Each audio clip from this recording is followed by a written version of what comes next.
अब तक हम धर्म क्या समझ रहे थे, और धर्म है क्या? धर्म जो है मंदिर मस्जिद गिरजाघर और बुद्ध विहार में नहीं है।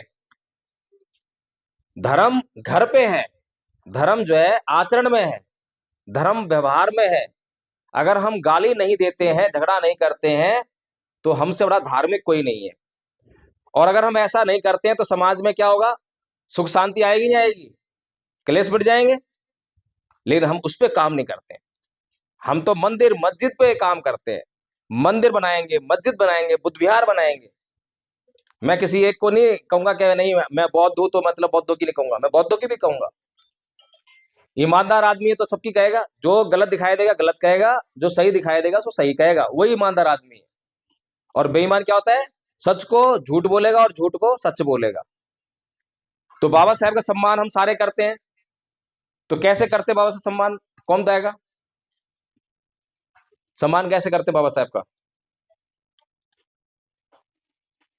नहीं मालूम। देखो, और कह रहे हैं कि सम्मान करते हैं। अगर मैं कहूं कि मैं गाड़ी चलाता हूं और कोई मुझसे पूछे गाड़ी कैसे चलाते हो, तो बताऊंगा ना मैं।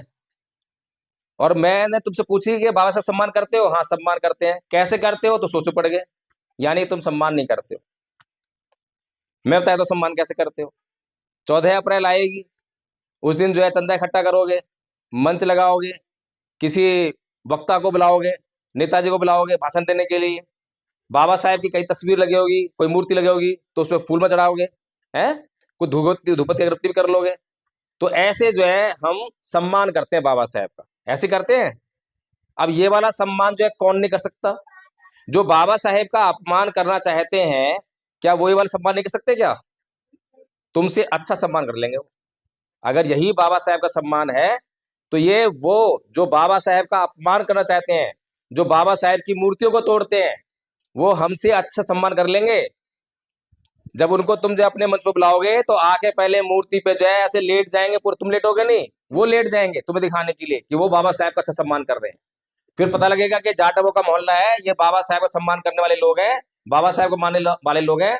तो आके एक अनाउंसमेंट भी करके जाएगा कि भाई इस इलाके में मैं बाबा साहेब की मूर्ति लगवाऊंगा। लो, उससे बड़ा सम्मान कोई कर रहा है? लेकिन बाबा साहेब का सम्मान इन मूर्तियों में और इन फूल मालाओं में नहीं है। अब आए सही बात पे। किस पे चलना है? विचारों पे। अब विचार क्या है? ये तो बात ठीक है, ये तो समझ में आ गई हमें। कुछ मिशन चला अच्छी तरह से कि बाबा साहेब ने कहा है कि मेरी जय जयकार करने से अच्छा है मेरे बताए हुए मार्ग पर चलो।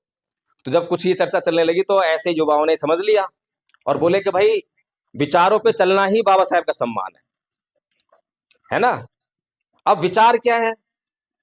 विचार पता है किसी को? बताओ भाई। हाँ बताओ बताओ, कौन सा विचार है जो चलना चाहिए?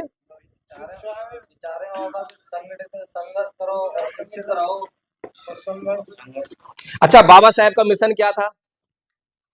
आप लोग मिशनरी हो, सारे मिशनरी हो, तो बाबा साहेब का मिशन क्या था?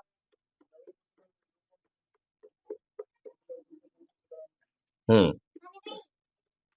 बाबा साहेब का मिशन था समाज का उत्थान करना। बात ठीक है, ये मिशन था। और हमारा मिशन क्या है? हमारा मिशन क्या है? बढ़ा रहे हो? नहीं, झूठ बोल रहे हो। बाबा साहेब का मिशन था समाज का उत्थान करना, और हमारा मिशन है अपना उत्थान करना। समझ में आ गई बात? बाबा साहेब का मिशन था समाज का उत्थान करना, और हमारा मिशन है अपना उत्थान करना। उदाहरण देता हूं मैं। एक बार बाबा साहेब और नेहरू जी संसद भवन से बाहर निकल रहे हैं, और नेहरू जी बाबा साहेब को बोल रहे हैं, अरे बाबा साहेब तुम किन लोगों के लिए काम कर रहे हो? ये लोग तुम्हें कुछ देने वाले नहीं है। अच्छा हो तुम कांग्रेस ज्वाइन कर लो, तुम्हें बहुत कुछ मिलेगा। और बात सही कह रहे हैं नेहरू जी। क्यों? क्योंकि जिन लोगों को बाबा साहेब ने वोट का अधिकार दिया, उन लोगों ने ही बाबा साहेब को पहला चुनाव हरा दिया है। भाई, जिस आदमी ने वोट का अधिकार दिया, संविधान बनाया, पहली बात तो उसके सामने किसी की हिम्मत नहीं होनी चाहिए चुनाव लड़ने की, किसी पार्टी की हिम्मत नहीं होनी चाहिए चुनाव लड़ाने की। लेकिन फिर भी हिम्मत की और चुनाव लड़ाया नहीं, बल्कि चुनाव उसको जिताया भी, और बाबा साहब चुनाव हराया। तो नेहरू जी क्या कह रहे हैं कि अच्छा हो तुम कांग्रेस ज्वाइन कर लो, तुम्हें बहुत कुछ मिलेगा। और बाबा साहब क्या कह रहे हैं? क्या है नेहरू जी, मैंने इस समाज में जन्म लिया है, मेरे ऊपर इस समाज का कर्ज है, अगर ये मेरा समाज मुझे पीट पीट कर इस लैंप पोस्ट पे लटका दे तो भी मैं मरते दम तक इस समाज के लिए काम करूंगा। ये है बाबा साहेब का मिशन। और हमारा मिशन क्या है? हमारा मिशन ये है कि हमें संपत्ति चाहिए, हमें नौकरी चाहिए, हमें रुपया पैसा चाहिए। किसके लिए चाहिए? किसके लिए चाहिए? अपने लिए, अपने बच्चों के लिए, अपने परिवार के लिए, समाज के लिए कुछ नहीं। कितना फर्क है? फर्क है कि नहीं है? इसको मैं कहता हूं मिशन का असली खाना और नकली खाना। मिशन का असली खाना और नकली खाना। जब हम नकली खाना खाते तो बीमार पड़ते हैं और असली खाना खाते तो स्वस्थ रहते हैं। ऐसे ही जब मिशन का हम नकली खाना खा रहे हैं तो समाज बीमार हो रहा है। समाज का नकली खाना क्या होता है? लोभ, लालच और निजी स्वार्थ। और असली खाना कौन सा है? त्याग, समर्पण और बलिदान। जान रहे हो? त्याग, समर्पण और बलिदान। त्याग करते हो आप लोग? करते हो त्याग? हाँ करते होगे। 14 अप्रैल आती है तो 100 रुपये दान कर दिए, है चंदा दे दिया। त्याग तो है ये। कोई 1000 रुपये त्याग करता होगा, कोई 1 लाख रुपये भी करता होगा। ये त्याग है? ये त्याग है? ये त्याग नहीं है। त्याग करते समय जो है कष्ट होता है। जो 1 लाख रुपया दान दे रहा है वो 50 लाख रुपए का आदमी हो जब जाके 1 लाख दान दे रहा है। और कब दे रहा है? कि बाबा साहब की मूर्ति लग रही है और शर्त यह है कि उस पर मेरा नाम आएगा कि ये मूर्ति लगवाने वाला लक्ष्मी चंद, उसने 1 लाख रुपए दान दिया, उसकी मूर्ति लग रही है बाबा साहब मूर्ति। शर्त के साथ में देता है दान। वो तो त्याग है ये। जो 1000 रुपए का दान दे रहा है, कम से कम 50,000 रुपए का आदमी हो जब दान दे रहा है 1000 रुपए का, तो जो 50,000 रुपए का आदमी और 1000 रुपए दान कर दिया तो त्याग में उसको कष्ट हुआ? कोई कष्ट पूछो तो बाबा साहेब। बाबा साहेब समाज के लिए काम कर रहे हैं। 4 बच्चे भूख प्यास से मर गए, बीवी मर गई 35 साल की उम्र में, तो कष्ट हुआ नहीं हुआ? है ये जो है मतलब दिल जो है चीत्कार कर उठता है, हाय रे मरा, हाय रे मेरा बच्चा मर गया, हाय रे मेरी बीवी मर गई। और फिर पूरी जिंदगी में कभी सुख चैन नहीं। कोई सुख चैन है बाबा साहेब जिंदगी में? कभी देखा हो? कभी फिल्म देखने गए हो? कभी कोई क्रिकेट मैच देखने गए हो? है? और हमारी जिंदगी जो है सुख चैन से भरी पड़ी है। हमें तो कोई चीज। अच्छा, इतना अच्छा बोल रहा हूं मैं? चलो, तो हमारी जिंदगी में इतना सुख चैन आ रहा है और हम इस सुख चैन में जो है सब कुछ भूल गए अपना। अच्छा ये बताओ, कभी बीमार पड़े हो? भाई देखो, मैंने पहले कही थी आपस में बात करोगे तो बाबा साहब का अपमान है। और मैं कटु बात कह दूं? अगर बात करोगे तो ये समझ लो कि बाबा साहब का जूते मार रहे हो। सोच लो अब जो है। मैं तो बड़ी कड़ी बात कहूंगा, कड़ू बात कहूंगा। मैं भावनाओं में बहता नहीं हूं। मैं बाबा साहब की मूर्ति में जाके जो है पैर छू के प्रणाम नहीं करता, मैं ना माला चढ़ाता मैं।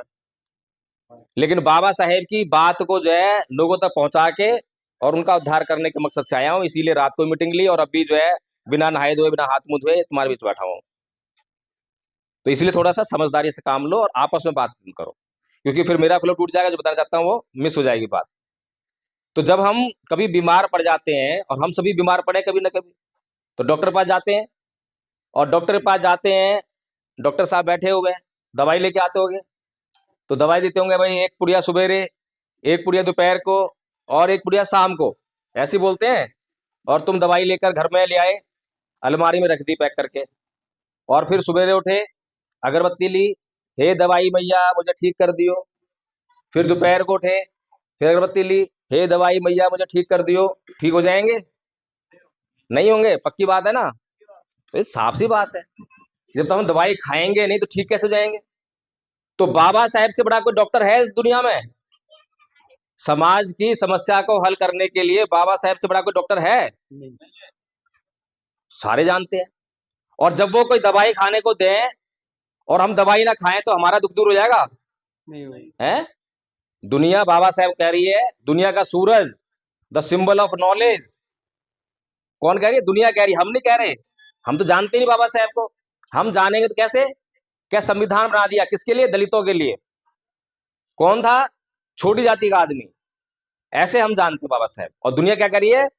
कि दुनिया का सबसे पढ़ा लिखा आदमी, दुनिया का सबसे बड़ा विद्वान, the sun, the symbol of knowledge, the greatest Indian. दुनिया ऐसे पहचानी बाबा साहेब को। और बाबा साहेब जो है इस समाज को उसके दुख तकलीफों को दूर करने के लिए दवाई दे रहे हैं खाने के लिए, लेकिन ये समाज वो दवाई नहीं खा रहा और फिर चिल्ला रहा है हाय रे हम मरे, हाय रे हम मरे, हमारा संविधान खतरे में, हमारा लोकतंत्र खरीदे खतरे में। ताप है रहने दो, यहीं डाल दो, हाँ वहीं डाल दो।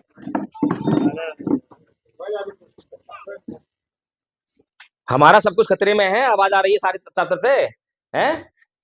अब एक बात सोचो, बाबा साहेब अकेले थे, बाबा साहेब अकेले थे, कोई 10-5 थे नहीं, एक अकेले बाबा साहेब ने हमें संविधान बना के दे दिया है। कोई आसान काम था क्या? एक तरफ सारे बनवादी, नेहरू, गांधी, पटेल, दुनिया भर के, और अकेले अंबेडकर एक तरफ, और उन्होंने उनसे लड़ चढ़ करके जो है संविधान बना लिया, संविधान में लोकतंत्र दे दिया, संविधान में आरक्षण दे दिया, तमाम वो हक अधिकार दे दिए। और आज हमारे पास पढ़े लिखों की भीड़ है कि नहीं है? लाखों करोड़ों पढ़े लिखे लोग हैं आज, जितने भी आरक्षण से जज लगे सुप्रीम कोर्ट तक सारे पढ़े लिखे हैं, कोई अनपढ़ तो नहीं है। सारे एमएलए एमपी सारे पढ़े लिखे हैं, कोई अनपढ़ तो नहीं है, हैं? सारे सरकारी नौकरी करने वाले सारे पढ़े लिखे हैं, आईएएस आईपीएस सब पढ़े लिखे हैं।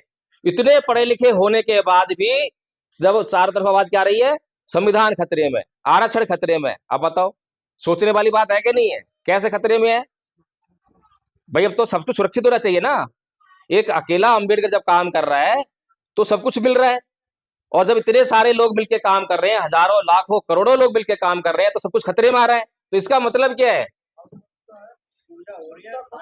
नहीं, इसका मतलब है सामाजिक बेईमानी। सामाजिक बेईमानी, जिन लोगों के ऊपर हमारा उद्धार करने की जिम्मेदारी है वो समाज से बेईमानी कर रहे हैं। मैंने भी कहा था असली खाना और नकली खाना। तो हम समाज हैं, और हम समाज में जब नकली खाना खा रहे हैं तो हम में से नेता पैदा होंगे, हम में से तो होंगे। तो जब समाज बेईमान है तो बेईमान नेता ही पैदा होगा।